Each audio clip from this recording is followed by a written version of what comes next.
Habiendo analizado en el capítulo anterior los descuentos previsionales, es decir, las leyes sociales que afectan a las remuneraciones de los trabajadores y que son descontadas, nos corresponde en este capítulo analizar otro de los descuentos importantes que afecta a la remuneración de los trabajadores y que es el impuesto único.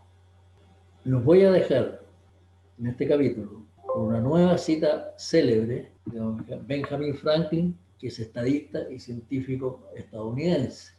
Dice don Benjamin Franklin: no hay nada tan cierto en el mundo como la muerte y los impuestos. Entremos ahora de lleno a analizar el tema de los impuestos que afecta a las remuneraciones de los trabajadores y trabajadoras. ¿Qué es el impuesto único de segunda categoría? Es el impuesto que grava la renta de los trabajadores dependientes con una tasa progresiva y que retiene, declara y paga mensualmente el empleador. ¿Cuál es la fuente legal? Legalmente, ¿de dónde nace este impuesto? Nace del artículo 42, número 1 de la ley de la renta. ¿Qué indica este artículo? Que se van a gravar las rentas establecidas en este artículo aplicando las tasas progresivas reguladas en el artículo 43 de la misma ley de la renta. ¿Qué dice el artículo 42, número 1 de la ley de la renta? Que se aplicará, calculará y cobrará un impuesto en conformidad a lo dispuesto en el artículo 43 sobre las siguientes rentas. Recuerden que el artículo 43 indica las tasas progresivas que van a afectar a la remuneración. ¿Y sobre qué renta se va a aplicar este impuesto? Se va a aplicar sobre las rentas que ya vimos que eran consideradas remuneraciones, que vimos que eran consideradas rentas, sobre esas rentas. Recordando algunas, tenemos sueldos, sobresueldos, premios, gratificaciones, participaciones. Cualquiera de estas rentas va a estar afectada por este impuesto. ¿Cuáles son las características del impuesto único? Segunda categoría. Es un impuesto único. ¿Por qué? Las rentas de los trabajadores dependientes se ven afectadas solo con este impuesto. No hay ningún otro impuesto que afecte a las rentas de los trabajadores dependientes, a las remuneraciones. Solamente este impuesto. Por eso es único. De retención. ¿Por qué de retención? Es de retención porque lo retiene el empleador. El empleador es obligación de él retenerlo, descontarlo de las remuneraciones y enterarlo al fisco, pagarlo al fisco. Es progresivo, es decir, a mayor renta, mayor es la tasa de impuesto a aplicar. Es personal, se aplica en función de la persona y su calidad de trabajador dependiente, por eso es personal. Es directo, directo a la persona, es decir, no es posible trasladar esta obligación a terceras personas. Es mensual y se paga en el formulario 29 todos los meses o en el formulario 50 cuando es un impuesto único de autorretención. Entonces las características son: es único, de retención, progresivo, personal, directo y mensual. El hecho grabado, ¿a qué se aplica? Lo vimos en capítulos anteriores, a los conceptos de ingreso para los trabajadores que son considerados rentas, como por ejemplo sueldos, sobresueldos, comisiones, participaciones, gratificaciones, premios, dieta. Lo vimos en profundidad en capítulos anteriores. La base imponible para el cálculo del impuesto, ¿cómo está constituida? Está constituida por todos los conceptos de remuneraciones que recibe el trabajador, solamente por los conceptos que son considerados remuneración, los conceptos que son considerados renta. A este monto que se obtiene de la suma de todos estos conceptos, se le descuentan, se le deducen conceptos legales, como por ejemplo ingresos que no son renta, que también los vimos en su momento, las rebajas previsionales, que son los descuentos de leyes sociales. También hay rebajas por zonas extremas. Ese es un beneficio para trabajadores que trabajan en zonas extremas de nuestro país. ¿Cuáles son los ingresos no renta? Lo vimos en profundidad también anteriormente, pero vale la pena recordarlos. La colación, la alimentación, ¿cierto? Movilización, Alojamiento proporcionado al empleado obrero solo en el interés del empleador o patrón cuando está realizando algún trabajo para él. La asignación de traslación, viáticos, las sumas percibidas por gastos de representación, siempre que estos gastos estén establecidos por ley. Y recuerden que estos gastos son, o estos conceptos, son ingresos considerados no renta, es decir, no afecto a leyes sociales y no afecto a impuestos únicos, a juicio del director regional del Servicio de Impuestos Internos. Hay otros ingresos también. El artículo 17 de la Ley de la Renta los indica.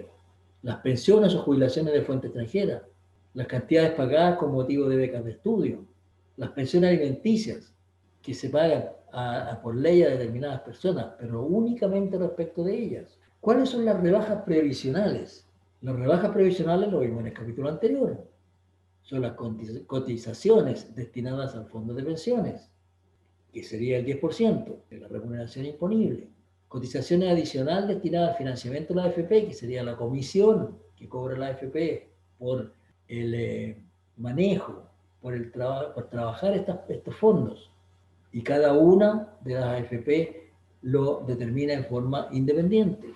También hay cotizaciones por trabajo pesado y que equivalen al 1 o al 2%, dependiendo de qué tan pesado es el trabajo. Hay una norma que determina esto.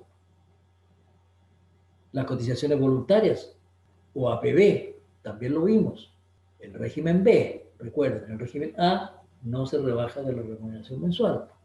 La cotización de salud, que corresponde al 7% de la remuneración imponible. Cotización del aporte del trabajador al seguro de cesantía, que equivale al 6% de la remuneración imponible. Estas son las rebajas previsionales que habría que hacer al concepto de remuneraciones que hay que considerar en la liquidación de sueldo de los trabajadores o trabajadoras. La rebaja también de zona extrema. Estas rebajas de zona extrema están indicadas en el artículo 13 del DL 889 de 1975, que indica que para contribuyentes con residencia en la primera, segunda, tercera, undécima y doceava región, y en la provincia también de Chiloé, tienen una rebaja especial a su remuneración que hace bajar la renta afecta a impuesto único. En el artículo 43 de la Ley de la Renta se indica la tabla de impuesto único. La tabla de impuesto único, como ustedes ven, está conformada en base a tramos. Va a tramos desde el 1 al 7 y está conformada por tramos de UTMs, que es unidad tributaria mensual. Entonces, mirando la tabla, en el tramo 1, las rentas, la base imponible determinada, tomando los conceptos de remuneraciones menos las rebajas correspondientes, que vaya desde 0 hasta 13,5 UTM, está exento de impuesto único. No paga impuestos ese tramo. En el tramo 2 están las rentas desde 13,5 UTM a 30 UTM. A estas rentas se le aplica un 4% de impuesto y tiene una cantidad a rebajar de ese impuesto de 0,54 UTM. Y así sucesivamente cada uno de los tramos, hasta que llegamos al tramo 7, en el cual la persona que gana desde 120 UTMs hacia arriba, se le va a aplicar una tasa del 35% de impuesto. Al impuesto determinado se le va a rebajar la cantidad de 23,32 UTMs. Como se explicaba, esta tabla es en UTM para determinar mes a mes cuáles son los montos que se van a ver afectados y cuáles son los montos que se pueden deducir de ese impuesto único determinado. Hay que convertir la tabla en UTMs a pesos. El valor de la UTM del mes correspondiente lo entrega el Servicio de Impuestos Internos. Hay que entrar a la página del Servicio de Impuestos Internos y obtener la tabla de conversión de los valores de TF. Acá se muestra una tabla de ejemplo que es la que entrega el Servicio de Impuestos Internos.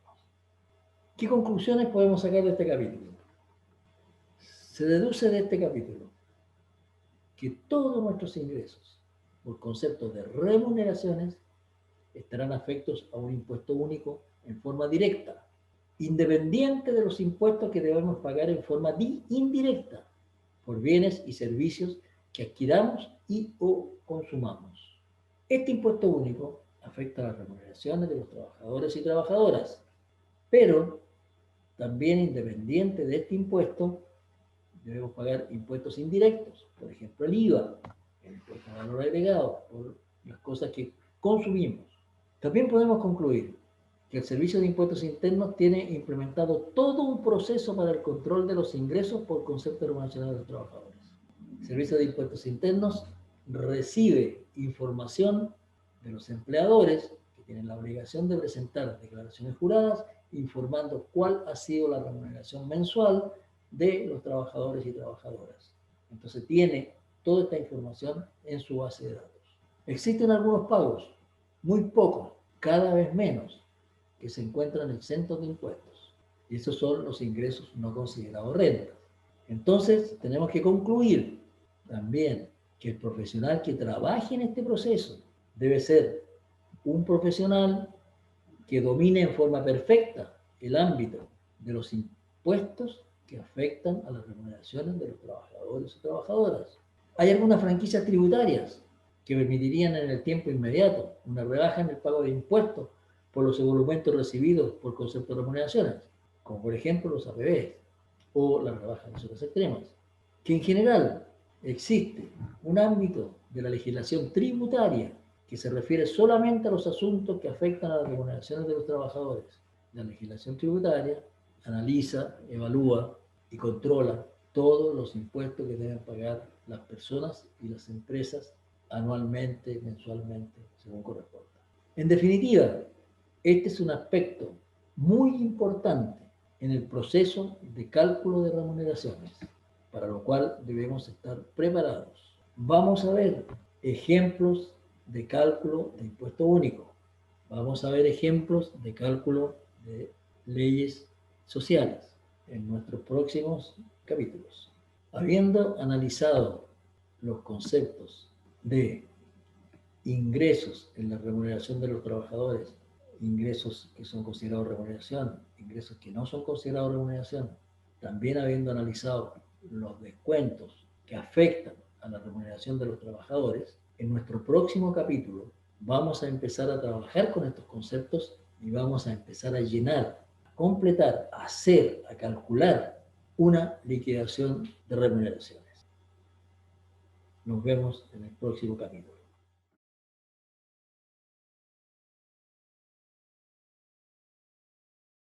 Bien, ¿qué te ha parecido el tema tratado en este video? Si te ha parecido interesante, te invitamos a seguirnos en los próximos videos en los que tocaremos otros aspectos relevantes que afectan al proceso de remuneraciones y con los cuales irás incrementando y complementando tu conocimiento en el tema, lo que te permitirá desempeñarte debidamente en esta actividad de la empresa. Además te recordamos que cada uno de los videos tiene un material escrito como complemento, el cual podrás adquirir y también obtener mayor información ingresando al link que está más abajo en la página y o escaneando el código QR. Si necesitas una certificación, también podrás obtener la información necesaria según lo indicado anteriormente. Recuerda inscribirte, dejar un like y o un comentario. Nos vemos en el próximo video.